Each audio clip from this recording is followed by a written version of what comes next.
Part 7. Consciousness. A human being is part of a whole, called by us the universe, a part limited in time and space. He experiences himself, his thoughts and feelings, as something separated from the rest, a kind of optical delusion of his consciousness. Delusion is a kind of prison for us. Our task must be to free ourselves from this prison by widening our circles of compassion to embrace all living creatures and the whole of nature in its beauty. Albert Einstein. Two things are infinite, the universe and human stupidity, and I'm not sure about the universe. Albert Einstein. Chapter 66. Connor. Connor regains consciousness with nothing but hazy confusion where his thoughts ought to be. His face aches. He can see out of only one eye. He feels pressure over his other eye. He's in a white room. There's a window through which he can see daylight. This is unquestionably a hospital room, and that pressure over his eye must be a bandage. He tries to lift his right arm, but there's an ache in his shoulder, so he decides it's not worth the effort just yet. He begins to piece together the events that landed him here. There was an explosion. Volt was standing over him. And remember, a nurse comes into the room. "So, how are you feeling?" he says, his voice little. He clears his throat. "I've been in a medically induced coma for a little over 2 weeks," says the 2 weeks? With a life for so long, 2 weeks. "What about Risa?" "The girl," he says, "of the Harvest Clinic. Does anyone know what happened to her?" The nurse's expression doesn't give anything away. "That can all be sorted out, but..." "No buts. And I have better than anyone expected." His first right. He shifts. "Excuse me?" "Just relax now, Mr. Mullard. Let us handle everything." His second thought is that he's been unwound after all. He's been unwound, and somehow someone got his entire brain now. He thinks about it. He knows that can't be. Sounds like his voice. When he rubs his tongue against his teeth, those teeth are still the ones he remembers. "My name is Connor," he tells her. "Connor Lassiter." An expression that's kind, almost disturbing.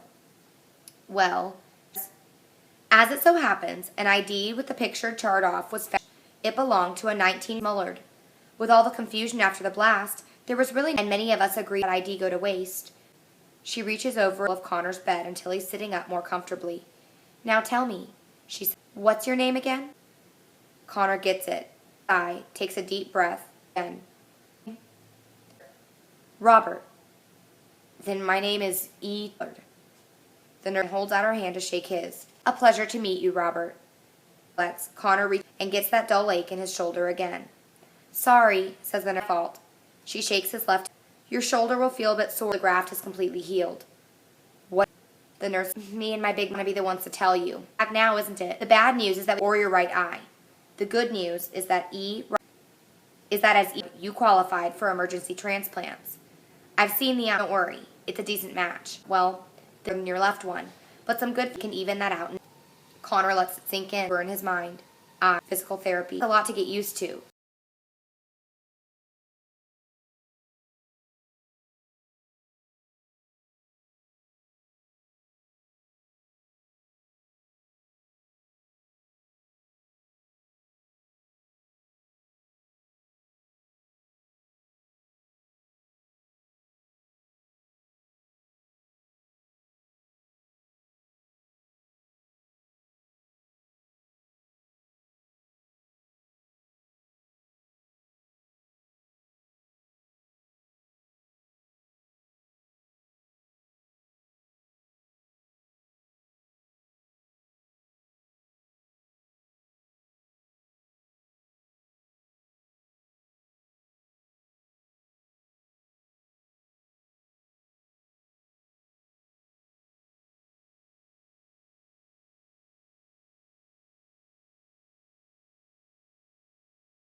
For the first time since Connor looks at his hand. There are bandages padding his shoulder, and his arm is in a sling. They flex. It twists. The fingernails need clipping. The knuckles are thicker than his own. He runs his fingertips. His sense of touch is just as it ever was. Wrist a bit further, and he feels a wave of panic surge, one that resolves into a. The nurse grins at the arm. Parts often come with their own personalities, she says. Nothing to worry about. You must be hungry. Yeah, says Connor. Lunch. She leaves him his arm, the unmistakable tattoo of a tiger shark.